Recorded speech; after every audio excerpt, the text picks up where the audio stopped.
America was built on disagreement. Right. We were. That's literally our country was built on disagreement, and we built our system to process that disagreement. And I think, we have to get back to a spot where let's focus on what we agree on. And I think most Americans want the same thing. I had a lot of friends, die for this country. Right. When I fought overseas, I wasn't just fighting for Republicans. I have fought to protect all Americans. My donations to the hospital, it's not like, hey, asterisk, only people who are Republicans come in can benefit from this gift. Right. No, anybody can.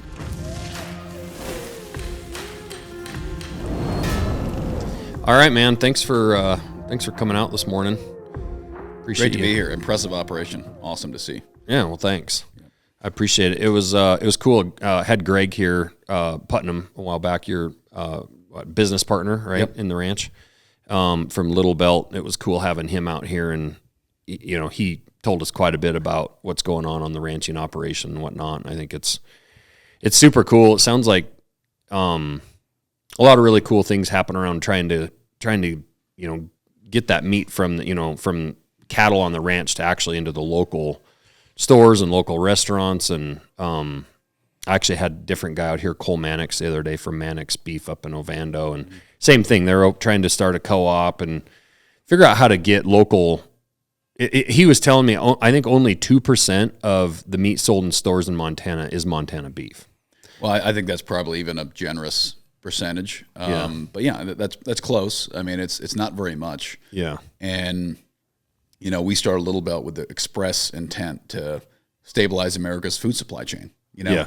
I'm a history guy, and you look back through, all of human history, but let's just talk about America for the time being. Every town used to have its own meat processing plant, its own feed yard, its own butcher shop, and essentially all food used to be local for the most part. Just globally, because we didn't have the ability to pump it full of preservatives and chemicals and Right. freeze it and refrigerate it and ship it halfway around the world. Right. And local food is healthier when you don't have to pack it full of all those chemicals and preservatives, and make it stable to be able to ship halfway around the world. It's fresher. It's actually containing, good nutrients, healthy nutrients for you as a human Right. being, because we're still animals. We've only been civilized creatures, living in air conditioning and Right. eating processed foods for 100 years. We're meant to eat local food, and our bodies are meant to consume that, and they're not anymore.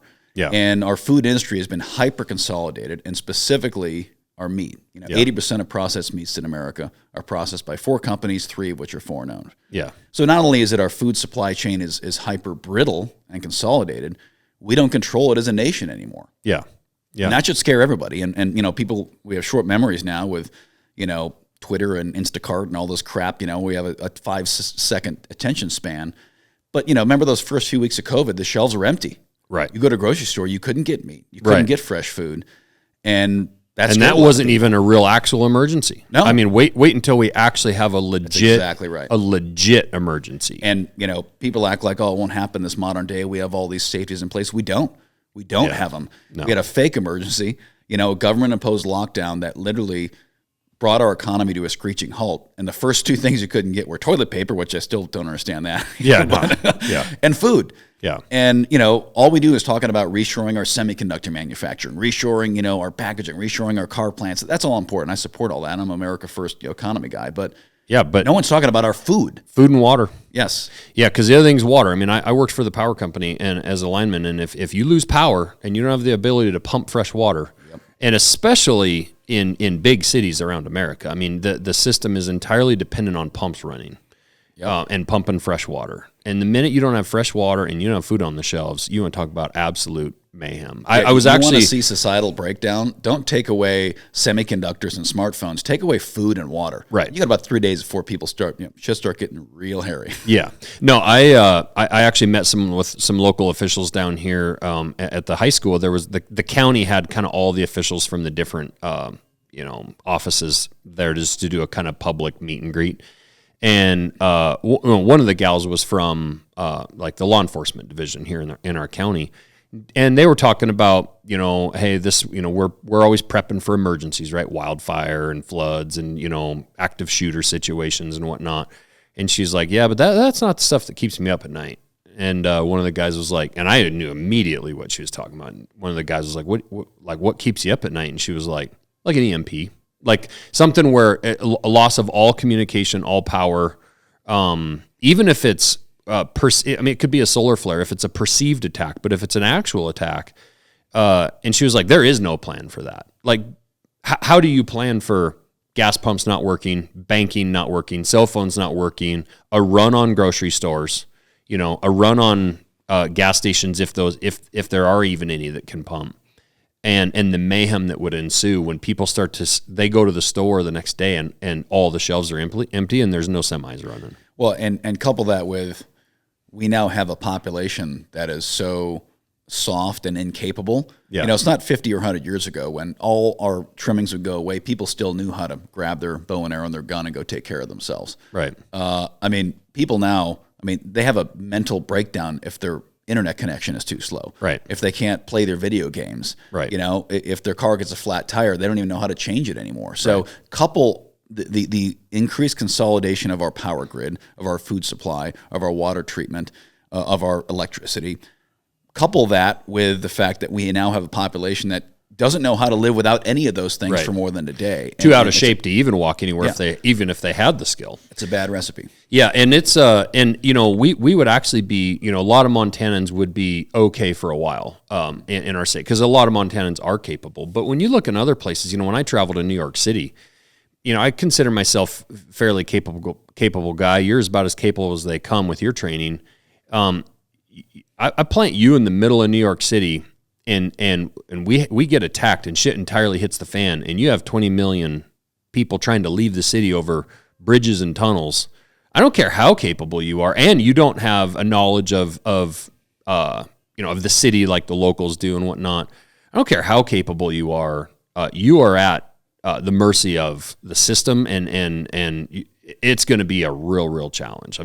Especially in those huge cities where you can't I can walk out to my pond, get a bucket of water, start a fire and boil it if I need to. I could go shoot a deer or whatever. But what if you do if you're in the middle of LA or middle of New York, Yeah, it's crazy. With your background, where did you grow up? Minnesota.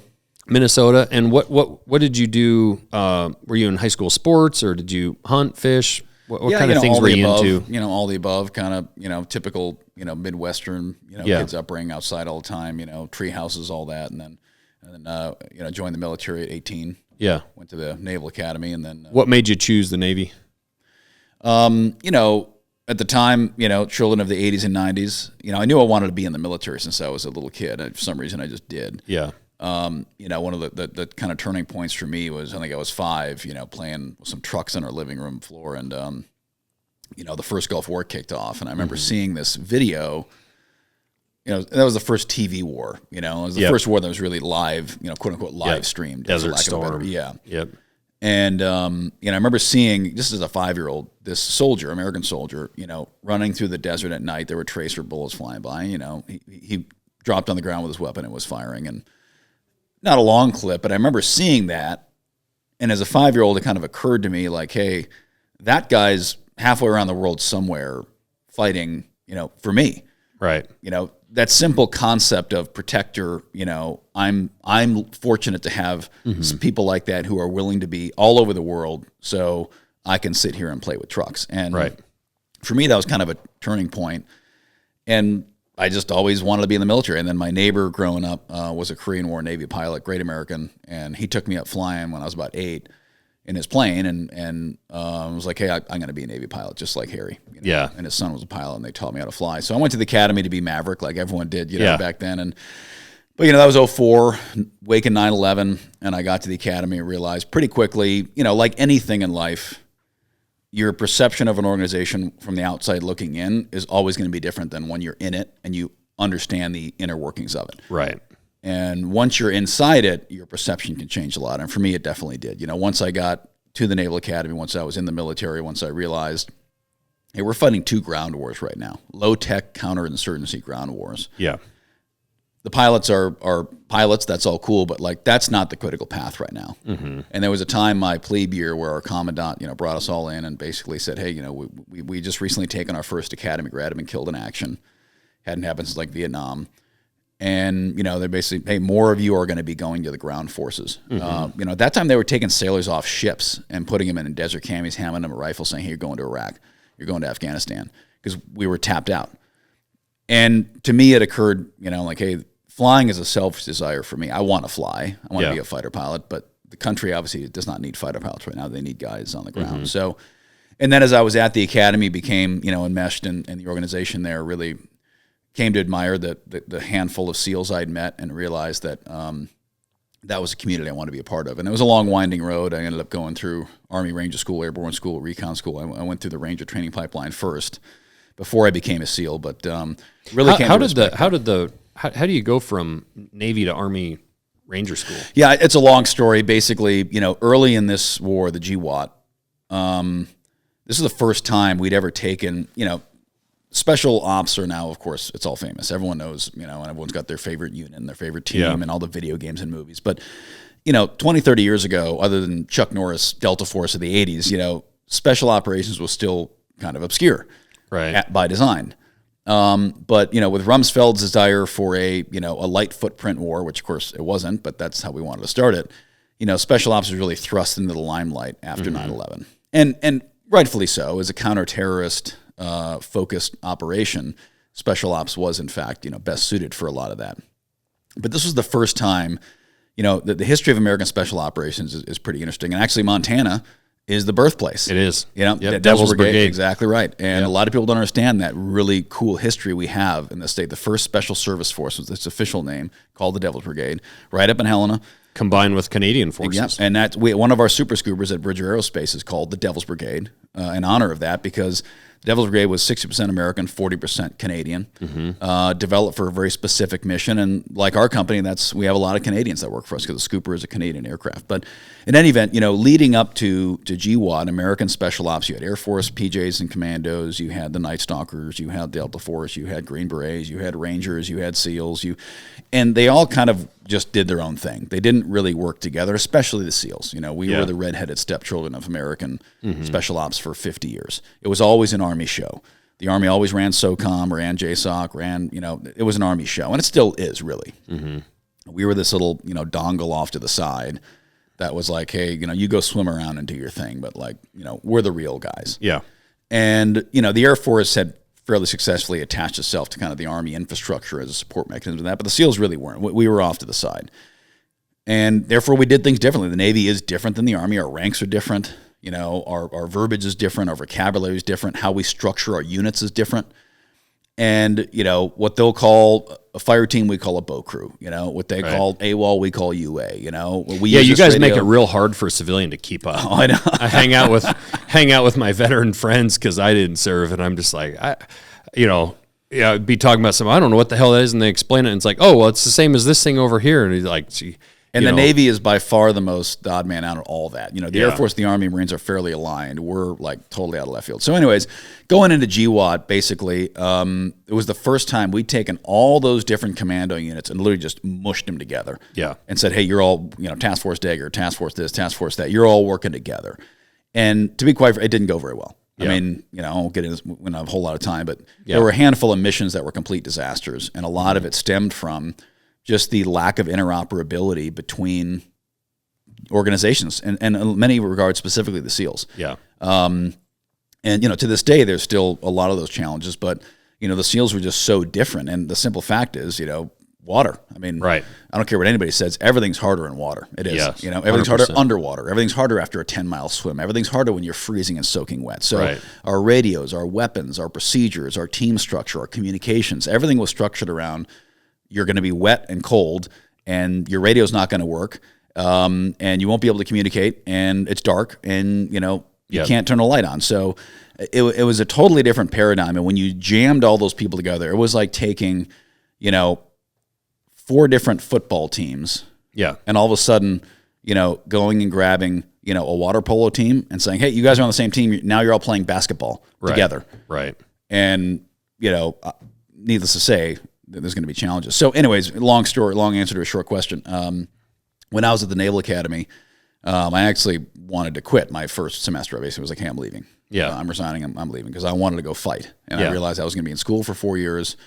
And like any stupid 18-year-old kid, I'm like, the country needs me. I'll save the world. Like all these kids at World War II. I'm going to miss the war. That's 100%. That's exactly right. I was convinced I was going to miss the war of my generation. And, piss and vinegar, I was like, I have to go. I have to do my part. Right. So, I submitted my letter of resignation and was going to quit. And, I was top of my class. I was a very strong student. And, my commander was like, hey, why the hell are you leaving the Naval Academy? I got to do my part. I got to fight.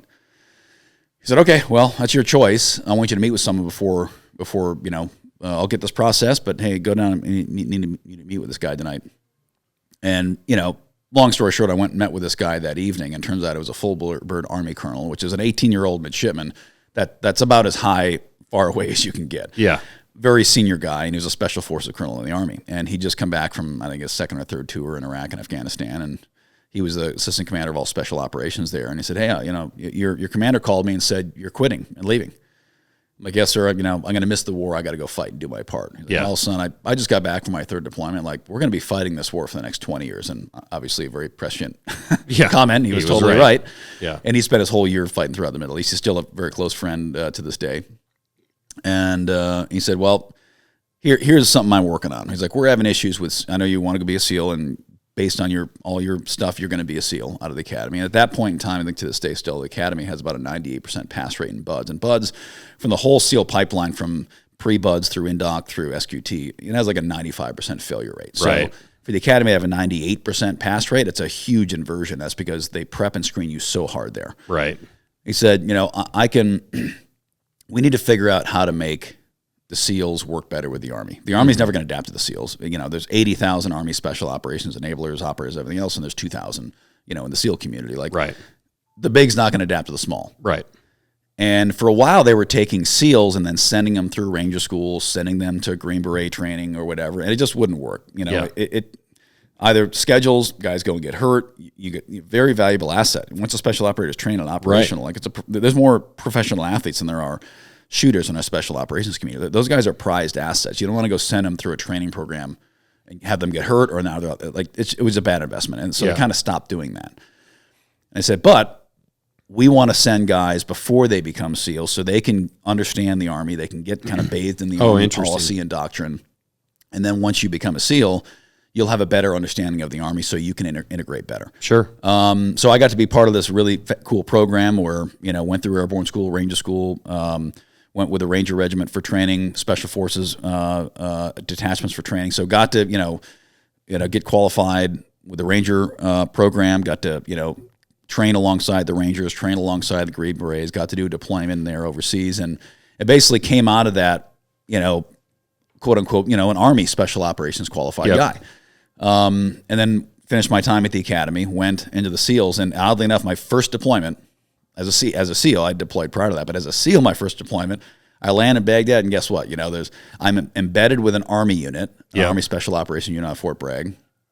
And, 3 of the guys in that unit, 2 of them I went to Ranger School with, one I'd That's been cool. So right away, and literally every single deployment, actually except for one after that, I was embedded with the Army to some extent, because that's just how it works. As a SEAL deployed during GY, you always work for the Army. Right. At some level you did.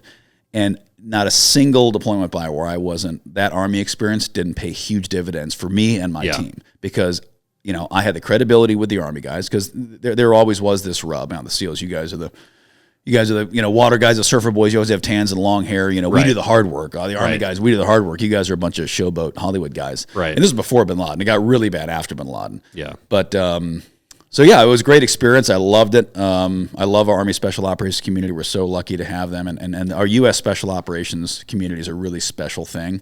It's gotten big. It's gotten a lot of brand damage, but fundamentally, we do it better than anybody else. Yeah, 100%. Did you cruise through BUDS pretty easy with that previous experience with the Ranger? Yeah, well, what you have to realize about BUDS for the most part is, there's not a whole lot of learning and training that goes on there. Right. Just mental, mostly mental. Exactly. It's really, as I like to say, BUDS is not training SEALs; it's finding SEALs who already exist. Right. You either are or you aren't, and they're figuring out who is and isn't. Right. After BUDS, you had the mentality, so I can't imagine it was too tough to get through that. Obviously physical and tiring and all that stuff, but the truth about BUDS is it's so physical, it's mental. Yeah. We had guys who were Olympic athletes, Division I athletes who, quit, couldn't make it. And the difference is You know, we had one guy who was a huge world champion or whatever, not world champ, but he was a, you know, I think Olympian, alternate, huge swimmer, Division I, you know, world-class swimmer. We had another guy who was a world-class track and field guy. And these guys, you know, they show up, they're phenoms, you know, they're 6'3", chiseled. In a room temperature pool. That's exactly right. And in an environment that not they know. sand in their ass crack. And exactly. And, and the big difference is he can swim really far and really fast when he knows, okay, I'm swimming 500 meters. Right. Here's the time of the race. Right. I can wear all this gear. I can stretch, do my yoga. I'll get a good night's sleep. Here's my meal plan leading up to it. And I know when the race starts and when it ends. And here are the parameters of it. Right. And they're amazing athletes. Right. But it's very different when you say, without any warning, hey, go swim 2 miles. Right. Or on the beach, you're wet and sandy. Hey, run. How far? I don't know. Just run. Yeah. How fast? As fast as you can. Yeah. Well, when do I stop? When I tell you to stop. Right. You know, and for a lot of those guys, that blows their mind. They're used to competing in a very known, you know, the unknown is what kills everyone in this world. Right. Not knowing when the pain's going to end and not knowing what you could do to stop the pain is what gets you. So it's really mental, and everyone's body gets broken down to a point where, you know, F-150s and Jeeps make it through buds, not Ferraris. Yeah. Because Ferraris get a flat tire and they break an axle pretty quick. Yeah. Yeah. So it beats your body down so much, and it's a different, you know, you got to realize it's a different paradigm. And this is important in our special operations community, every unit has their own screening process for good reason, and they produce a different product for good reason. You know, Ranger School and like, you know, that's really about the suck. Like it's not super hard every day like Buds. Buds is so hard. Right. It's like a blowtorch, whereas Ranger School is just like a slow suck. Yeah. Like it's just this sucks. And we'll see if you make it through, and we'll see if you make good decisions while it's sucking. Sure. You know, Green Berets is a lot more thought, mental problem solving.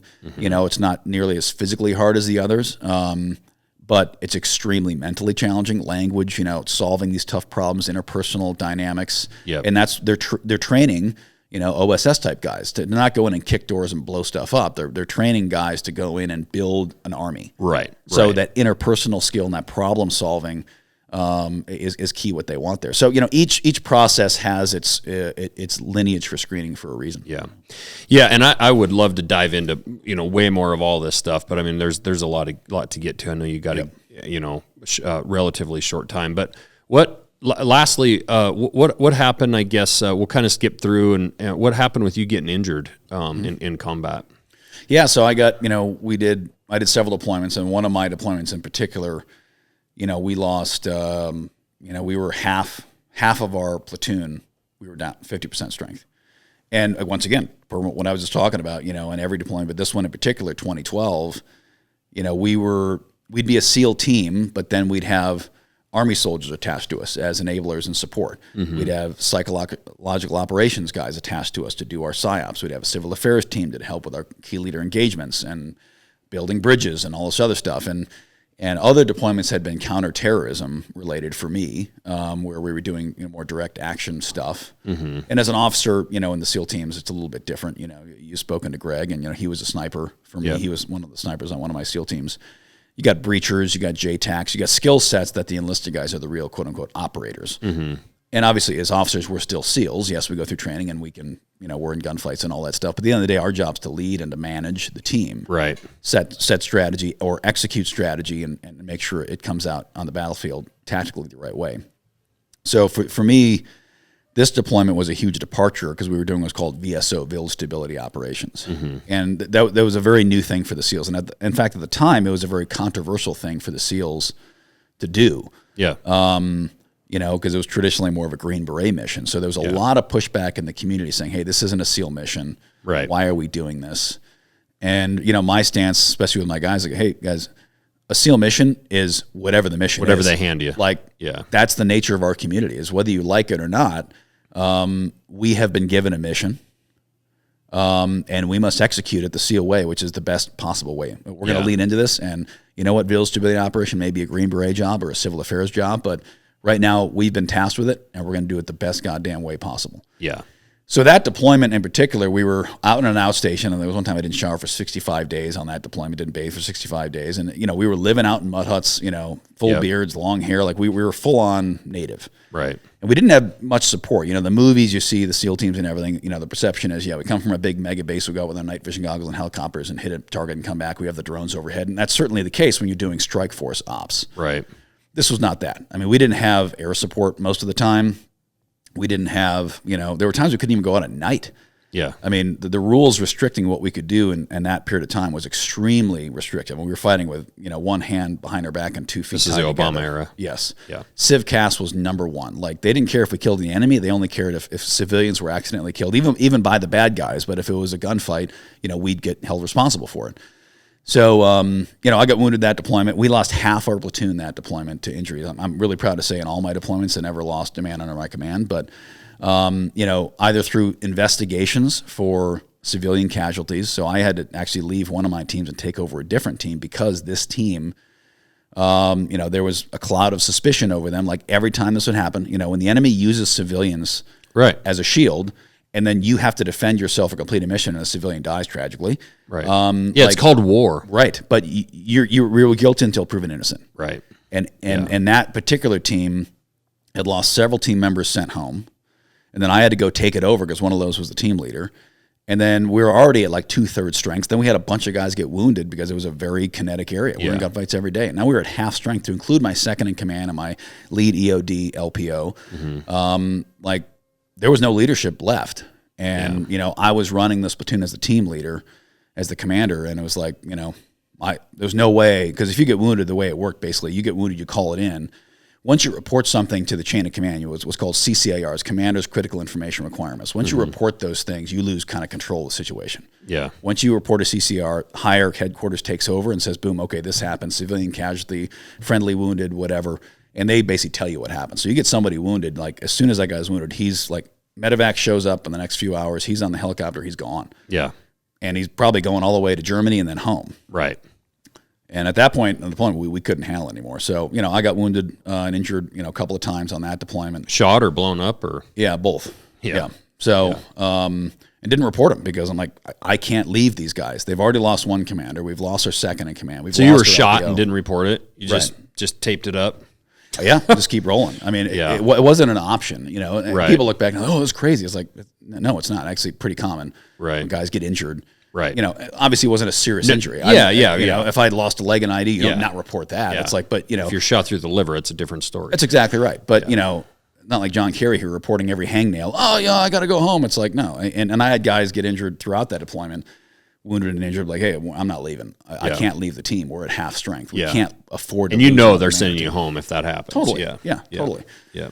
And, so, I mean, it was a really, especially too when you're, that age, which I'm not old now, I'm 38, but, in your 20s, especially before you have a family, before you have, your team is everything. I mean, that is your family. Yeah. I mean, my wife was a Marine officer, so she was also deploying those years, but, obviously you guys were married during that time? Yeah.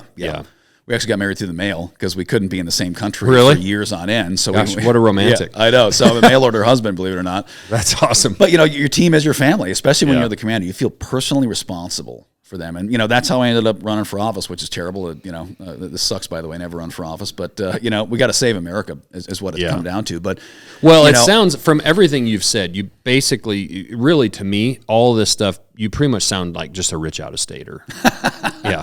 Yes, exactly. Yeah, it's amazing because, and we'll get into the politics now a little bit, and skip through some things. But I mean, you did come out of the military, and did you move right to Montana at that point? Yeah, so we'd come out here and train in Montana. My wife's Midwestern; she's Michigan. I'm from Minnesota. We both went to the military, obviously, and then I've been in 93 countries all over the world, and not all of it was military, but a lot of it was. Counter drug stuff, South America, counterterrorism, counterinsurgency, national mission stuff in the Pacific, lots of interesting stuff. Amazing time to be in the SEAL teams those years. There's so much happening around the world, and we don't wish war on anybody, but for those of us in the chute at the time, amazing life experience. Learned so much about leadership, accountability. Just I look back now. At the time, you never appreciate something at the time. Right. But you look back now, it's like, man, I was a mini submarine pilot.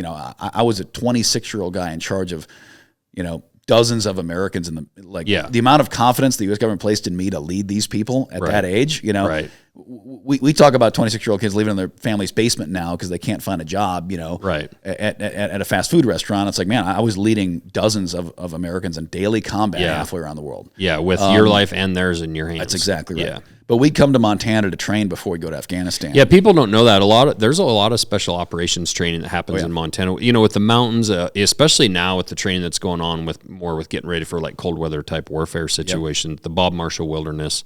Yep. You're trying to what do you call it? God, what do you blanking out on my memory here, or the word I'm looking for, but simulate.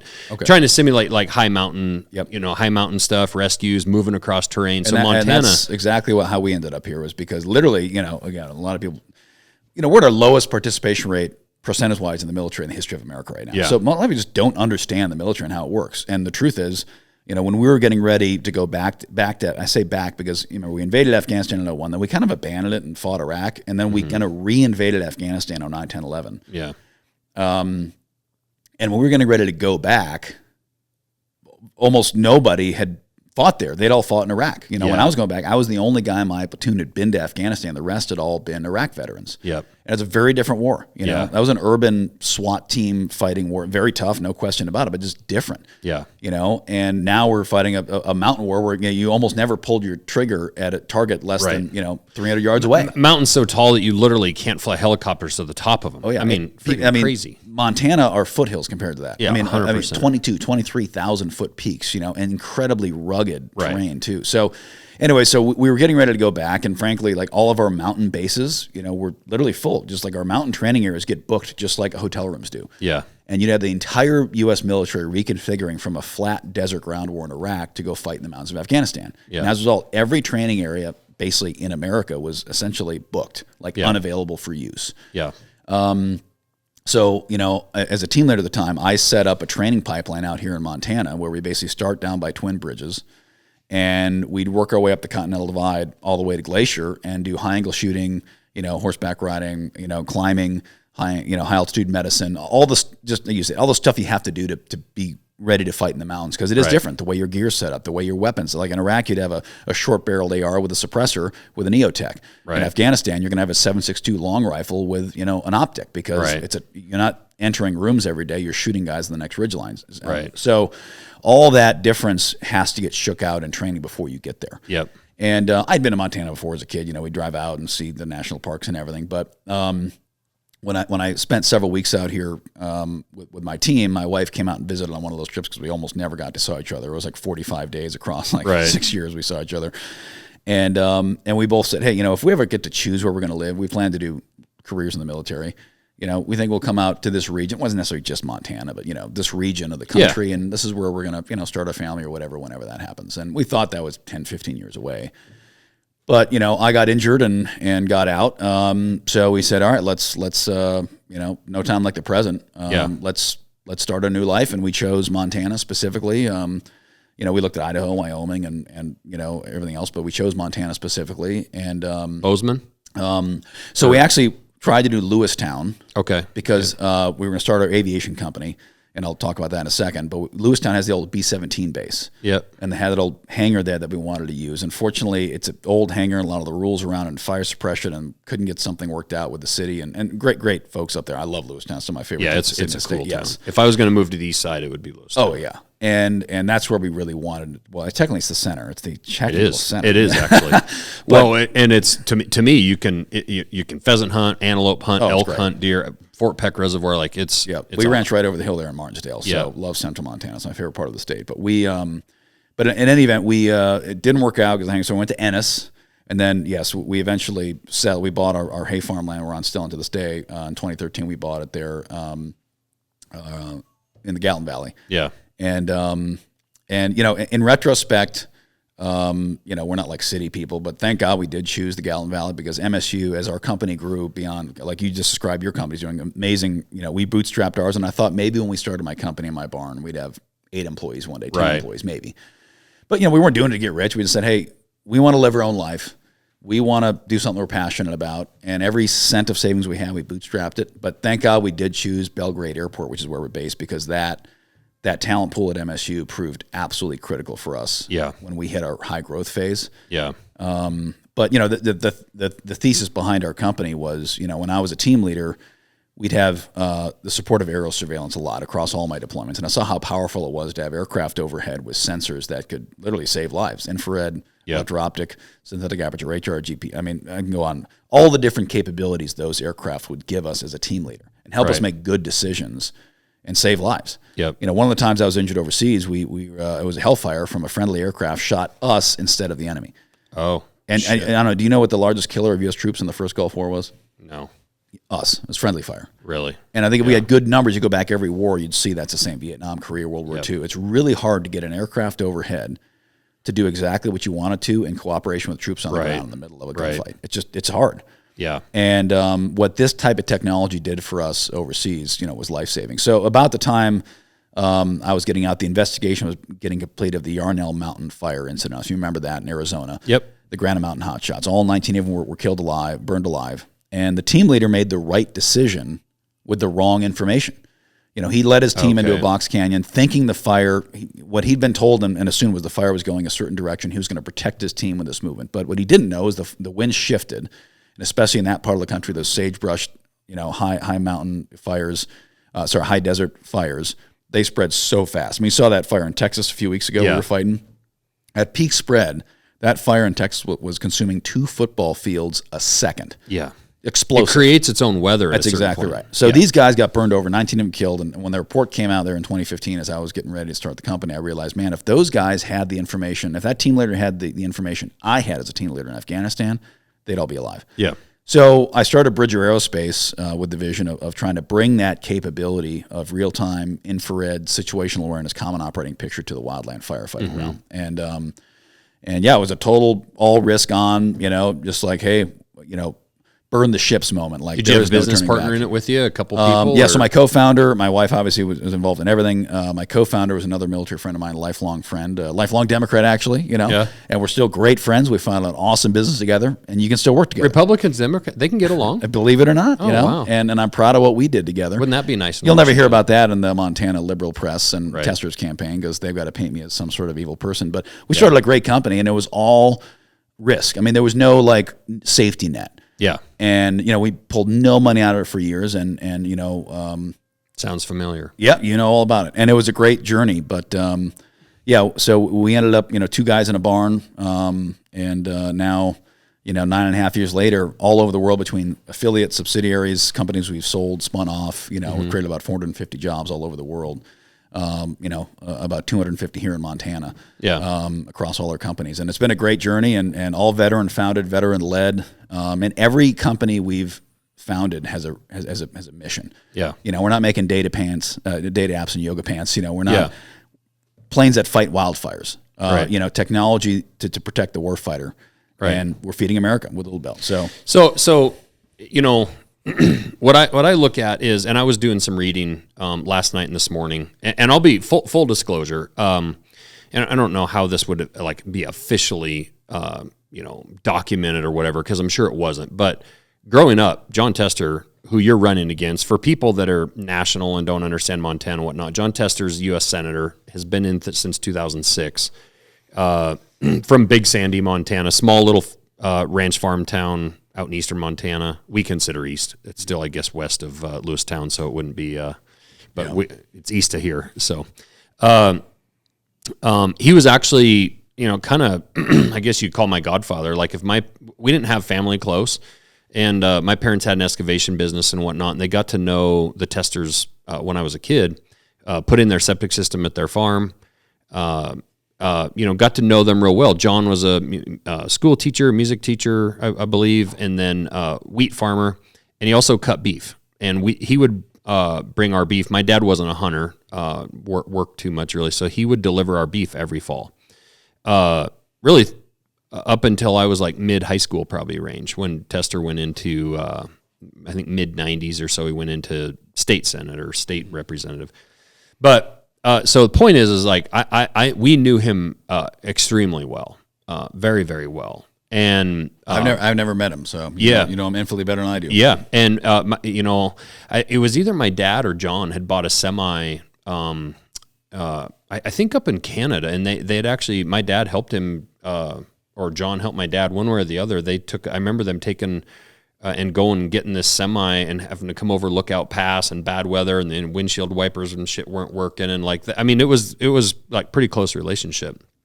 And when he went in to Congress, I do, and I'll sit here and say, like, I think he was the person he represented himself as, which was a farmer, music teacher, a guy that cut meat, like good guy, good family and whatnot.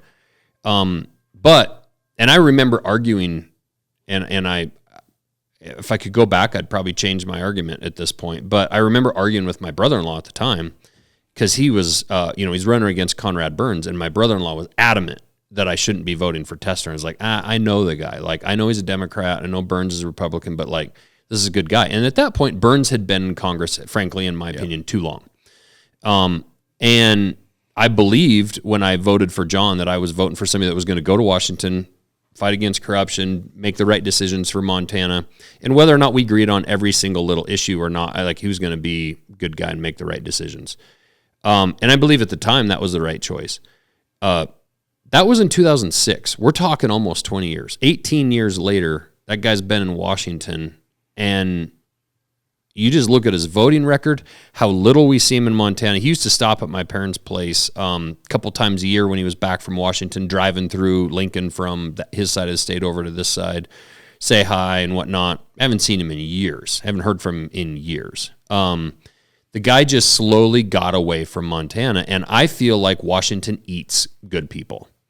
And I would sit here and say right now, if you get elected, you shouldn't be there 18 or 20 years. I don't think it's healthy for people, and I think you have to, over time, you make decisions you think are for the benefit of your state, but you're having to make concessions and vote for this because you're hoping that Pelosi's going to give you that on the back end of it. And you trade your morals and your ethics. And I feel like that's what's happened. And, when I sit here and I listen to your story, and then I read a bunch of the BS against you and whatnot, and I've seen the commercials on TV, and it's like, oh, rich out-of-stater coming into Montana, and what does he know about cows, and, buys a ranch or whatever. And it's like, I just heard about a story about a veteran who, went through a ton of training, went and served our country, got wounded, got out, and decided to move to Montana because who wouldn't want to move here? Wanted to start your business here, started a business, did really well, hired a shit ton of people, including a bunch of graduates from my favorite college that I flunked out of, by the way, and made a bunch of money in the end. Sounds to me like the fucking American dream. Well, you nailed it. And, what we also don't talk about is, we made a lot of money. And the first things we did was reinvest in our community. Yeah, and I actually wrote down here, you donated the Bozeman Health, Billings Clinic, the Montana Historical Society. Yep. Built a new library in Belgrade, new playground in Belgrade. Belgrade, just a quick aside, that's our main, that's where we live functionally. Our house is just southwest of Belgrade, and our business is at Belgrade Airport, and most of our employees. So that's really our home community is Belgrade. And that's the largest city in Montana that's not a county seat. Yeah. And that's important because they don't get all the funding and the tax revenue that a county seat gets. Right. And they're also in this really kind of goofy geographic setup with the railroad tracks and the interstate and the airport. Sounds like Frenchtown. Yeah, exactly. Yeah. Very similar. Missoula County doesn't give a shit about Frenchtown. Yep. Helena, Lewis and Clark County doesn't give a shit about Augusta and Lincoln, who are both in Lewis and Clark County. Missoula County doesn't give a shit about Seedley Lake, which is in Missoula County. Oh, yeah. And the timber mill's shutting down there because they won't let them. Right, Pyramid. Exactly. It's terrible because they're not letting them, build affordable workforce housing. So just like all those communities, Belgrade gets the shit end of the stick in Gallatin Valley, yet it's growing tremendously. Belgrade is the industrial engine that lets Bozeman be Bozeman. Yeah. That's where all the trucking companies, the construction companies, and the distribution centers and the airport, it's the ugly underbelly that keeps Bozeman and Big Sky, lets them be all bougie. Right. And yet it gets sold down the river all the time. You know, all the Big Sky and Bozeman get all the fancy development projects, and Belgrade gets, you know, another trailer park. Right. And for us, you know, that was unacceptable. So as soon as, you know, one of the first things we did was build a new playground right there in downtown Belgrade, just pure charitable donation. Like, it was the right thing to do because those kids were always getting sold out. You know, the swings were broken there was slide. It was a mess. Right. And I don't blame the city. They don't have any revenue. And then we donated to build a new library there, which is almost done. It's an amazing project. And same thing with Bozeman Hospital. You know, we had so many employees whose families, you know, a sick kid is devastating on a family, like a really sick kid. You know, like where cancer or like has to go in for heart surgery or whatever. And people forget that. It's not just the medical bills for the child. You know, the parents want to be there for them. And in Montana, the reality is most serious medical procedures, that kid's going to Seattle or Salt Lake or Minneapolis or Denver. Right. And, you know, the family wants to be there. Guess what? Health insurance doesn't cover the whole family to travel. They don't cover a rental car, an apartment. They don't cover lost wages. Right. They don't cover the fact you got to pull your kids out. It's hugely impactful on these families.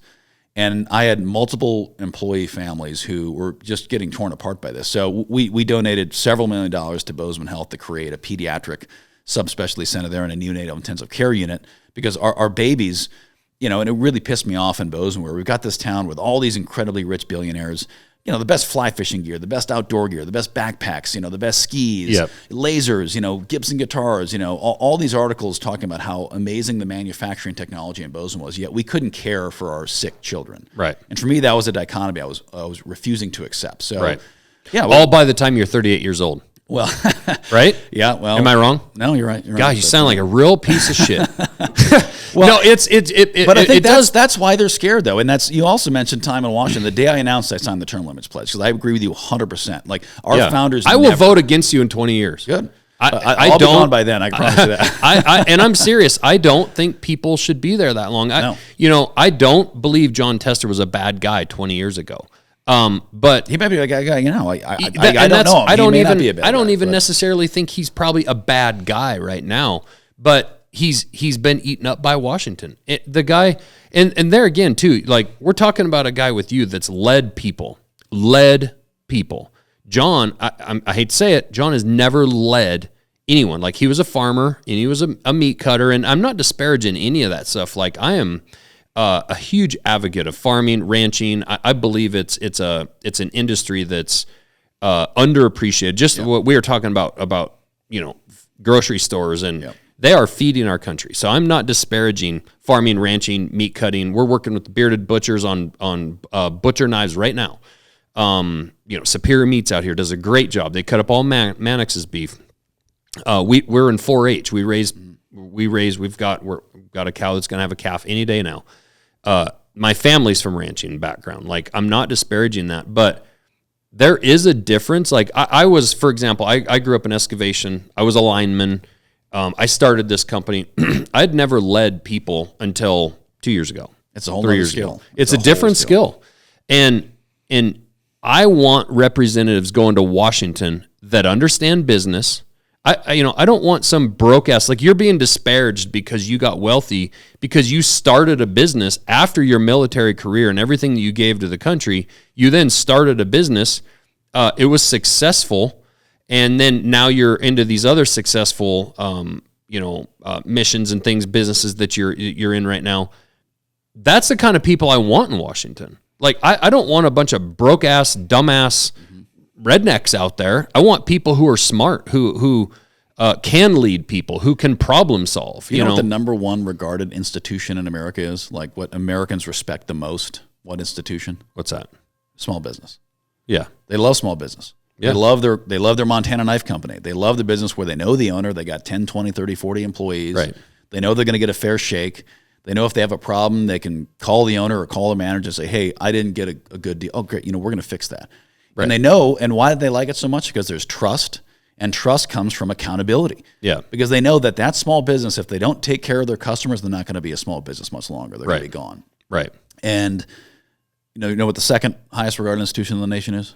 Congress. The military, and the bottom is Congress. The organization everyone in the country hates most is Congress. So I'm going from the two top and volunteering to join, the worst in the nation. Yeah. But that's because we have to, as a country, we have to save ourselves.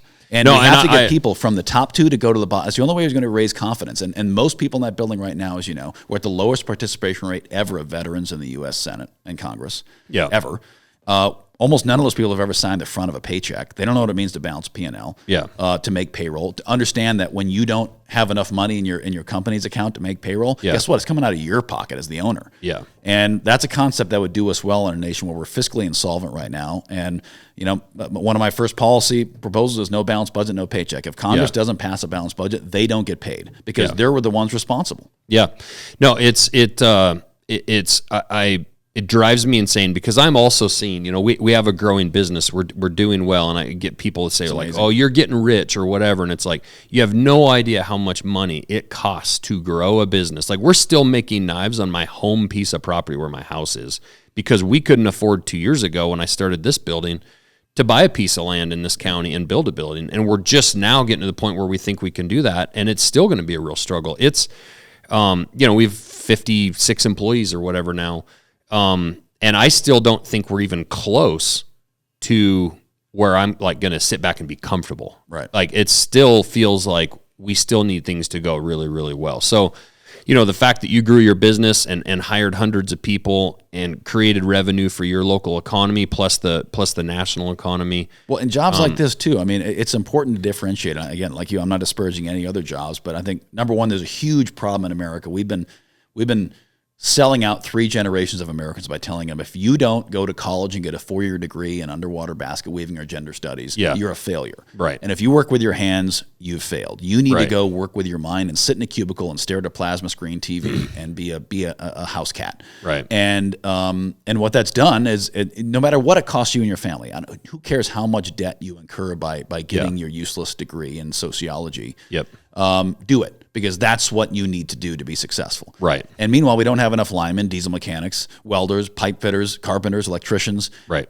And the type of jobs that are created from those are good jobs. They're sticky jobs. And, you can make 6 figures with no student debt in anywhere a lot in of the those nation. Fields. Yeah. And that's the American dream. Yeah. You get married and your wife wants to move back to Virginia. You can go be a plumber there. You can go be a lineman there. That's exactly right. It's and that's the American dream. Debt is handcuffs. Yes. When people are out of debt, then they can spend money. They can go travel. They can start a business.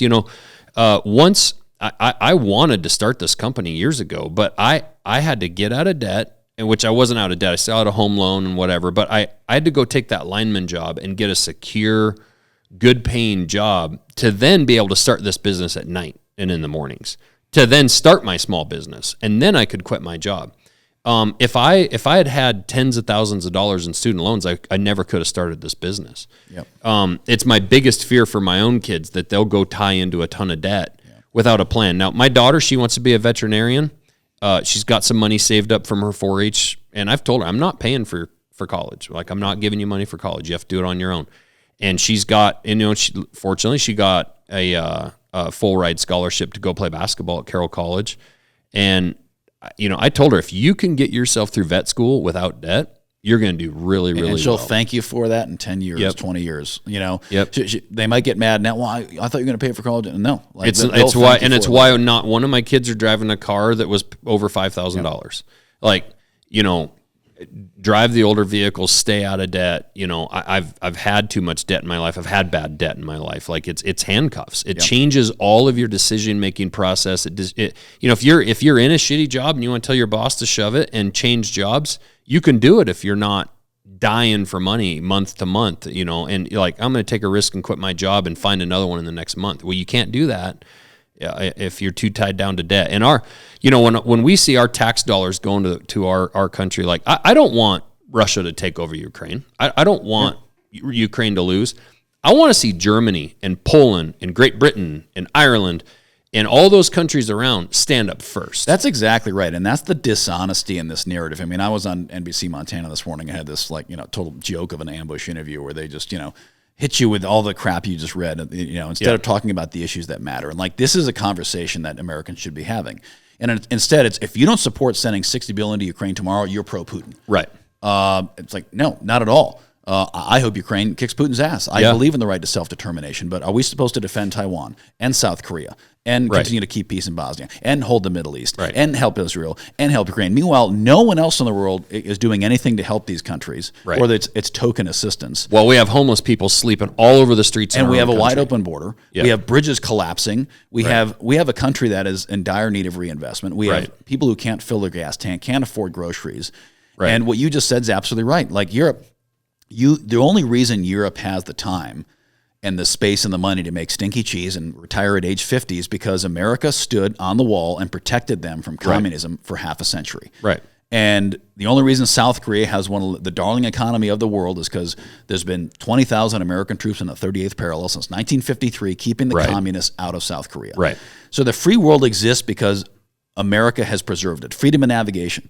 The entire world's oceans are open to move because the American Navy keeps it that way. And I still want to keep it that way. Yes, but 100%. I want the rest of the world to stand up first. Like that's Yes. hey, Jeremy, that's in your backyard. Yes. You better stand up and do something. Yeah, Now, NATO exists for a reason. You guys have GDP. You can afford it. Do it. I'm all for when Europe calls and says, "Hey, man, we're in a bind. We're giving it all we can, and we're struggling, and we need help." I'm there. Yeah. Like I'm more than happy to send. But if we're going to send our military, bitches, you better be ready because we're going to go over there and smack the shit out of stuff for 48 hours and come home. I'm a loyal follower of the Powell doctrine, Colin Powell's doctrine. Yep. And he had a lot of great musings and wisdom that came out of him. But he had 3 rules to go to war. Mm-hmm. And it was unanimous. All 3 had to be met in order to go to war. Number 1 is, and this he learned this from being a Vietnam veteran, obviously, and serving through decades in the U.S. Army, was, do the American people support the war? Right. Are the American people behind this involvement? Because if they're not, he saw the corrosive effects of forcing us into a war that was not supported broadly by the American people. Right. So number 1, first condition, do the American people support sending their sons and daughters to fight and die? Right. If the answer is no, then we don't bother going to 2 and 3. If they do, okay. Step 2, can we win? Yep. Like, is this achievable? If the mission is to, suck the ocean dry with soda straws, okay, that's not going to happen. Like, Right. they may support us doing it, but we can't actually do it. Right. So if we can't define victory and it can't be achieved, so clear definition of victory and make sure it's achievable. So that's number 2. If that's yes, then number 3 is apply overwhelming force. Yep. Overwhelming, fight to win immediately. Do Right. not let it become a one-handed fight quagmire for decades, which we've been doing. Which we've been doing. And yeah, it's not isolationist to express skepticism about sending our boys and girls all over the place, and especially for someone like me who fought in 2 of our wars, 2 of which Joe Biden pulled us out of and ended early. Let's not forget Iraq. We always talk about the Afghan withdrawal, which was a national disgrace. It was a Right. national shameful disgrace, especially for those of us who served there, to watch our sacrifice, the sacrifice of our friends, all over these bracelets who didn't come home, came home with no legs, or however they returned.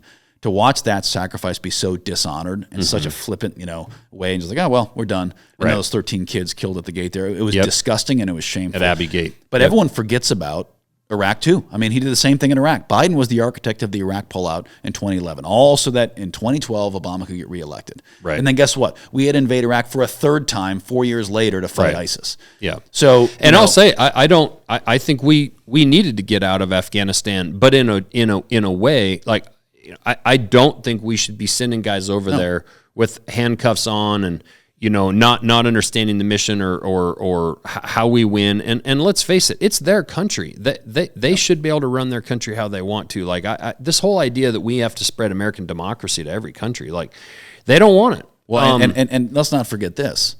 I mean, every country, almost every single country that we've sent military aid to in the last 70 years, basically in the post-World War II era, we have had American troops on the ground there fighting within 10 to 15 years afterwards. I mean, without exception. Korea, Vietnam, Grenada, Panama, South America, Nicaragua, El Salvador, Iran, Iraq, Afghanistan, Bosnia, Herzegovina, everywhere we send weapons, I mean, it's a slippery slope. You send guns. Then, well, that's not enough. Let's send missiles. Well, that's not enough. Let's send planes and tanks. Well, now we need trainers to train the planes and tanks. Right. And then at that point, we were $200 billion into this thing. We've already got guys on the ground. Oh, one of our advisors just got killed by a landmine. Well, now we got to show strength. So we're going to send 10,000 guys. And before you know it, you've got a full-blown war going on, and it's a slippery slope. And for me, after seeing our last 2 wars totally just botched and I don't have confidence in our government's ability now to send our young men and women overseas to die. Yeah. And the people sending them have never done it themselves. Yeah, and when you look at the countries that we had gone in before in World War II and these different places, we're like, we at least kept air bases, in these different countries. Like with Bagram, even forget Afghanistan. Look at a map and see where China's located. You don't think Bagram Air Force Base could be a strategic possible play? And like we spent all these, hundreds of billions, trillions of dollars in Afghanistan, and we don't even end up with an air base out of it. Well, and even worse, we left tens of billions of dollars of equipment that the Taliban now is using against us all over the world. And here's my problem. The way this relates to Montana with Tester is I want somebody. Where was Tester standing up saying, "Hey, this is my own party, but this is bullshit. Like we shouldn't be doing this." He never bucks his party. Never. And that's the problem is, and he's also been the number one recipient of lobbying money in the nation. Yep. That is a farmer from Big Sandy. What the hell does he need lobbying money? He should be free. He's a school teacher and a meat cutter and a wheat farmer from Big Sandy. Why the hell does he want or need lobby money from Silicon Valley or wherever else? He should be free of that shit. Well, it's because, it's a very specific reason. When Tester runs in Montana, he doesn't win in landslide decisive victories. He doesn't win by 56%, 60%. He doesn't walk away, with the blue ribbon.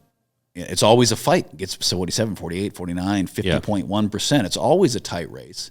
And they depend on what they're doing to me. They depend on outright savage character assassination of the opponent, regardless of whether it's true or not. They know the truth, they just don't care. So they have to destroy the opponent in the public square. And I think they made a mistake with me. I think they started too early and they've gone too far. Because I hear it from Democrats, Republicans around the state, like, man, like, we know what they're saying isn't true. I had a 6-year-old. He talks about veterans. He talks about all this veteran stuff that he's done with the VA and whatnot. And he's literally trashing a veteran with a fucking Purple Heart.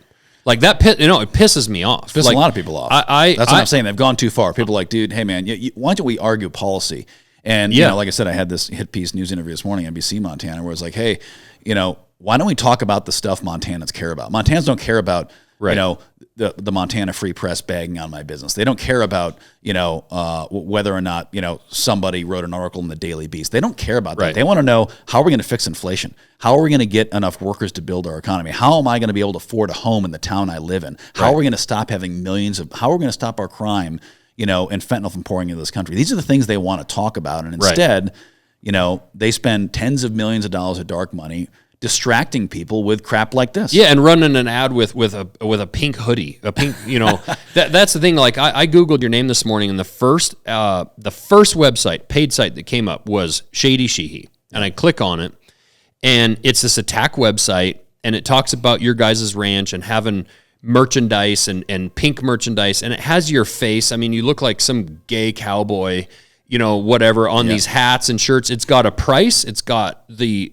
sizes, everything, and it's saying like that you're selling all this stuff. Mm-hmm. So I go to Little Belt Cattle Company's website, I click on shop when I get to the Google search, and I see the state logo, the Little Belt state logo. It says Little Belt Cattle Company. I go all the way down through there. There's one pink option of a hoodie for women. Yep. That's just a state logo with this nice Little Belt logo. There's nothing with your face on it. There's none of this, your face with your shirt off riding a horse like you're Putin. It pisses me off that John is allowing that. John should be coming out and saying, hey, I don't support this kind of, like, I'm going to beat. But he can't. He needs it. That's the point. He can't say that. And I'm going to beat Tim because his ideas are bad, and here's why. And that's why I say, and I vote with Biden on everything because here's why. Yeah. And if he thinks that trannies, I understand with your pronouns, you're she, he, and your last name, but your joke on that yesterday was pretty good.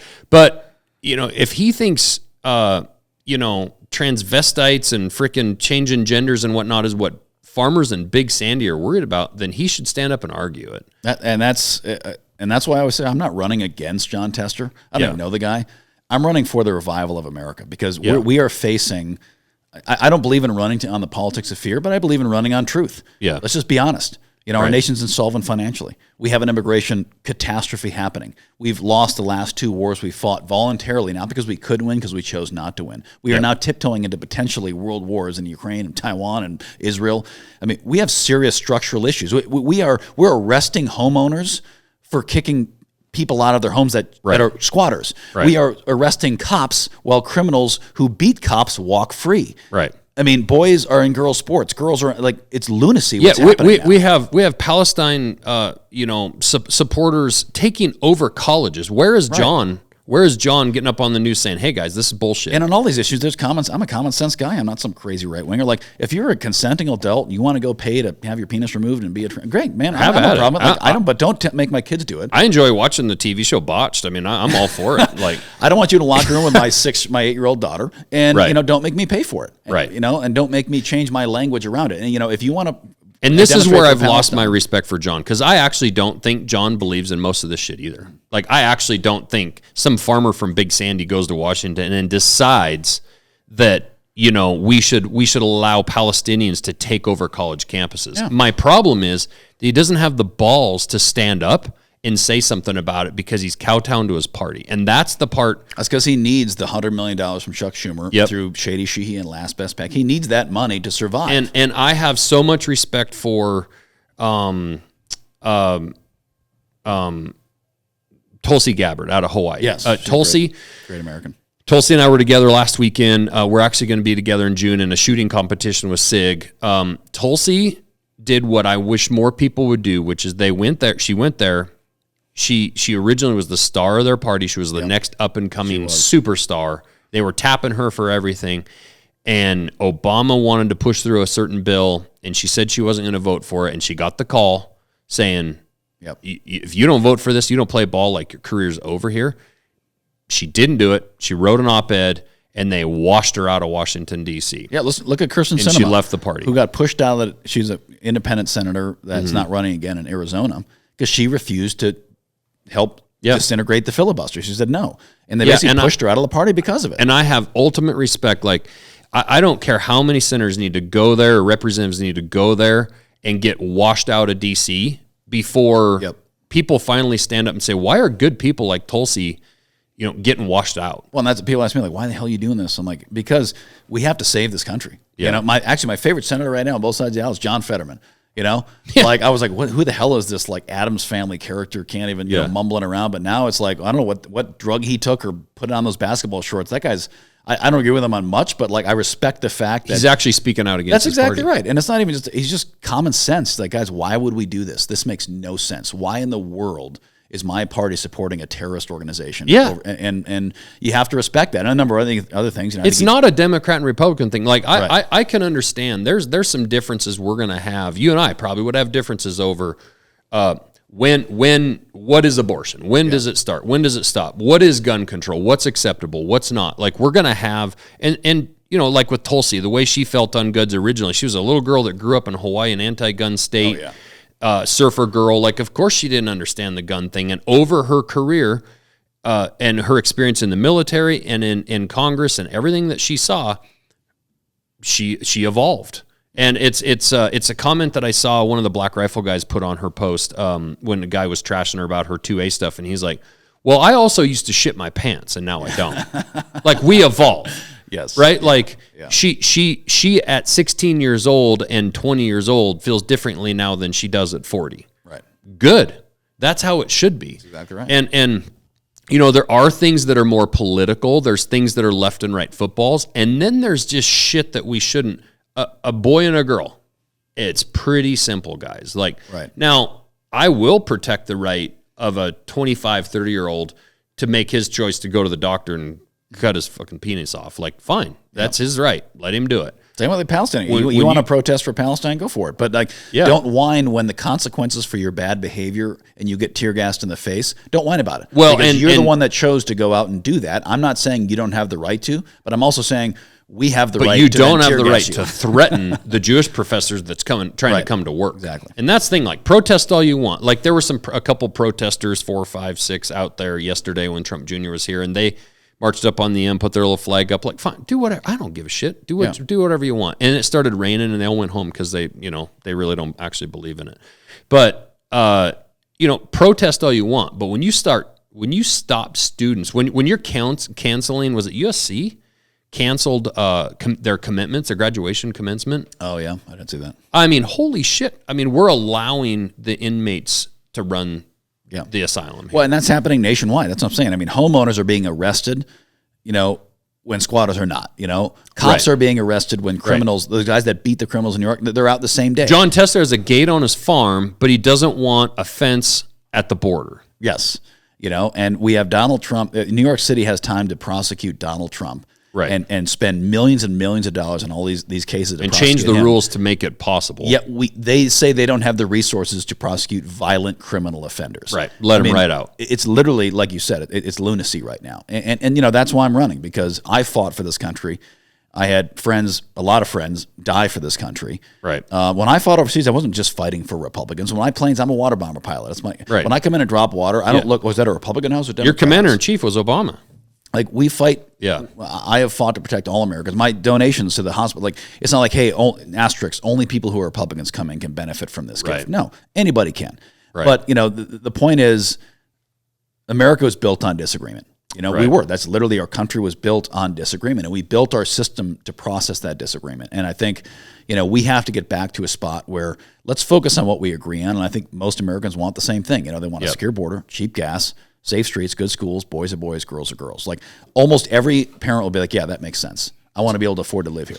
Well, and economically, you hit on it. And the last thing, that we can kind of touch on, I mean, you look at the economics of Montana, and this is a bit of a problem. I sat in a meeting with the president of the Federal Reserve Bank of Minneapolis. He was here in Montana. I was asked Neil Kashkari? Yep. I was asked to represent manufacturing over here, and I went to that. And, he had a good point, when we were talking about the price of homes around here. And he was like, it's kind of your own fault, because you guys don't want to, you don't want to build. You don't want to subdivide your pretty land and whatnot. And I agree. Like, when I'm driving into Missoula, I'd much rather be driving by a ranch and looking at baby calves than homes. Yeah.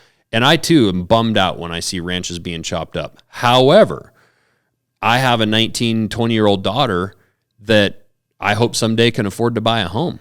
And the only way she's going to be able to afford that is if we build more housing. And so we're going to either decide, are we spreading, are we sprawling, or is the entire Gallatin Valley going to be spread with homes, or are we going to go up? Exactly. Are we going to put in skyscrapers downtown Missoula or Billings or Bozeman? It's a supply and demand thing, but it's very concerning. As a business owner, we're trying to attract people to move here. We're trying to pay a decent wage where our employees are happy. But they also have to be able to afford to pay rent, buy food. The price of food in Costco, is unbelievable. Financially, and then I see what people are paying in taxes. Like, the effective tax rate is over 50%. By the time you pay all the different taxes, what the effective tax rate of when they did the Boston Tea Party? You know what the tax rate was? They 3%. They threw tea in the harbor over 3%. And you look at all the taxes we've added since then are unconstitutional. They've just been added in. It's crazy. Yeah. And the biggest hidden tax is inflation. I mean, really, inflation is a tax. It's coming from completely irresponsible government fiscal policy. Yep. It's coming from flooding the market with fiat currency. It's coming from suppressing American energy, so we have to pay more for energy. It's coming from handicapping American business, so foreign businesses have the upper hand. Inflation is the most egregious tax out there, and these policies of this administration are unequivocally, you can't argue it. It's not a discussion, it's a fact. Right. This administration has intentionally led to the most rampant inflation in a generation, and that can't be argued. And when it comes to food, where's Tester when it comes to ranchers? Country of origin labeling. Yep. How in the hell, and how is that a left and right thing? Yeah. When you buy beef in a store, when that meat comes into the U.S. and they just allow it to be repackaged and say it's American beef, how in the hell is that possible? Like, we should be encouraging people, to buy American. I'm making knives made in America. Like, and our company is proof that Americans care about that. Yep. Our customers are paying more for a knife from us than they would from a knife from China. Yep. That's because they want Rightfully an so. American-made product. So when you go buy beef at the store, you want to know it's American beef. And hey, if you're living on a super tight budget and all you can afford is that beef grown in Argentina, that's fine. It's a free world. But the fact that our government can't actually pass a bill that mandates country of origin on our food, I want to know where our food is coming from, and I want to have the right to say, you know what, I want to pay $2 more a pound for that beef because it came from the U.S. Well, and it just goes to the over consolidation of the entire food industry. I mean, everything. Yeah. I mean, whether it's wheat, whether it's processed, foods, whether it's processed meats. I mean, anything you're talking about, our food supply is not local anymore. Yeah. It's become massively concentrated in a handful of companies, and their interests will always win right now. Yeah. And that's true in so many industries. Healthcare, we're seeing in healthcare. Right. The best example of that right now is airplanes. We have one company in this nation that makes airplanes. Yeah. Boeing. That's it. I mean, One. we're the birthplace of aviation. We used to have manufacturers, from Long Beach to, Louisiana to Seattle to Connecticut to now we have one airplane factory that makes big airplanes in all of America. That's not a monopoly. No. And you see what happens when you have a monopoly. When there's no competition and no reason to be good at what you're doing, Right. then quality falls, performance fails, and eventually you realize monopolies are bad. Yeah, the last thing I'll say is I just cannot believe you would have the gall to buy a ranch in Montana. Like, what a terrible thing. Well, I mean, and quick on that. And then also still raise cattle on it. I know, can you believe it? Well, and what this was really a labor of love where, these were a number of smaller ranches. Most of them were out of ag production. One was like a vacation ranch for a family from like the Carolinas, and they rarely went there. One was just like a defunct piece of land. Two of them that we've attached with private leases onto the task. We don't own them, but we operate them. They've been empty and fallow for like a generation. Yeah. And then one guy, who was the only actual current everyday rancher still on the property that we bought, went up to meet the guy, John Robidoux, great guy, him and his wife, John Robidoux. And all these ranches you drive around rural Montana, you just assume everyone there is, you must be a 20th generation, as everyone likes to claim how many generations they are here. And, Right. Meet this guy, looks like a mountain man. And it turns out he grew up 2 miles from where I did in Minnesota. Came out here as a young man and did what I did. Different era. He's in his 60s, but he grew up right down the road from me in Minnesota. Yeah, and 100 years ago, no one was from Montana. And but we put all these small ranches together and put them back into production. Out there, they can call us a fake ranch, whatever you want, but like, well, come out with me anytime. Me and my kids and my family. Like, we've pounded more teeth posts, I guarantee you, than John Tester, because he inherited his farm. We had to build ours from scratch. Right. Like, every fence post we put in, every barbed wire, we ran that strand ourselves. Yeah, and if John Tester has hail hit his wheat crop, he still gets a check from the government. Yeah. So we took out of production ag land, thousands of acres of it. Invested a lot of money, improved the water infrastructure, put a pivot in, put better fencing in, really invested in intensive grazing process, so regenerative grazing, so that and the people in Martinsdale have repeatedly said that land up there has never looked so good. Yeah. What you guys have done with it, and most importantly, veteran team feeding America with Montana beef, and it's vertically integrated, the feedlot in Shepherd. We spent years building this program. It's not just a play ranch. Like, we have, our feedlot is that we own and operate in Shepherd, which is where our cattle go to finish. That's permitted for over 20,000 head of cattle. Yeah, like it's one of the largest cattle operations in the region. It's the largest feedlot in the state, and we are working really hard to create that vertically integrated. From the time the calf is to the ground to the time the consumer buys it, never leaves our control, never leaves the state of Montana, and provides an alternative for Montana ranchers, so they don't have to be forced to sell to the bigs, where they get totally crushed on price. And by creating an alternative path for Montana ranchers, so they're not forced to sell their calves on the hoof in November to whatever the hell the market says it's worth, they have more flexibility and more options to make more off their product. And returning profitability to ag is hugely important, and that's what we're trying to do. And if Tester wants to attack that, which he is, I welcome him to, because I think when people learn the truth, which the truth always comes out eventually, it just does. Yeah. It may be messy, it may take a while. They'll say, hey, that's a great program happening in the state. Yeah. And we want that to succeed. Right. And we employ dozens of people across the feedlot, across our ranches, across. Well, and with 20,000 cattle, you're feeding grain grown in Montana. You're feeding hay grown in Montana. It's no, I commend you.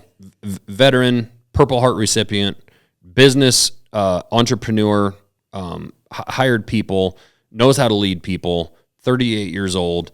And thank God you're going in. You know, people ask me like, have said like, oh, you should run or whatever. And like, even last night at that dinner, you know, we got there's a bunch of people, and I told Don Trump Jr., I'm like, my wife and I are just going to walk down the street and get some sushi by ourselves.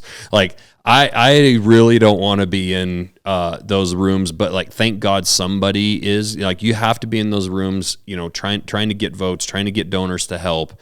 It's kind of my way of trying to help a little bit, and get the word out there. I'm glad you're doing it, man. And you know, I liked John a lot. And who knows, maybe down the road, get back together with him, and I might still like him as far as like the person, but he's got to go from Washington. Like, he's got to go. And people in Montana, he hasn't been on his farm in 20 years. Like, he might come back once in a while and hop on a tractor and take a picture, but it's just really unfortunate. So where can people find out more about you and follow you and all that? You know, if they want to actually learn the truth about me instead of all the lies that are really well funded, you know, timformt.com, or they can visit our business website, bridgeraerospace.com or Little Belt Cattle Co.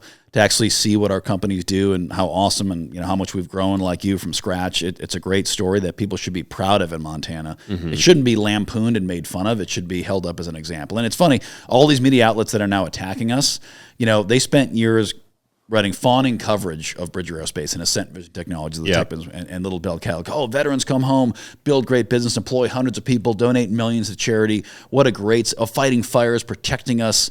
Yep. And then the day I announced as a Republican candidate for Senate, all of a sudden, all those same outlets, NBC, Montana, Bozeman Daily Chronicle, Lead, right. all of a sudden, you know, my businesses are corrupt.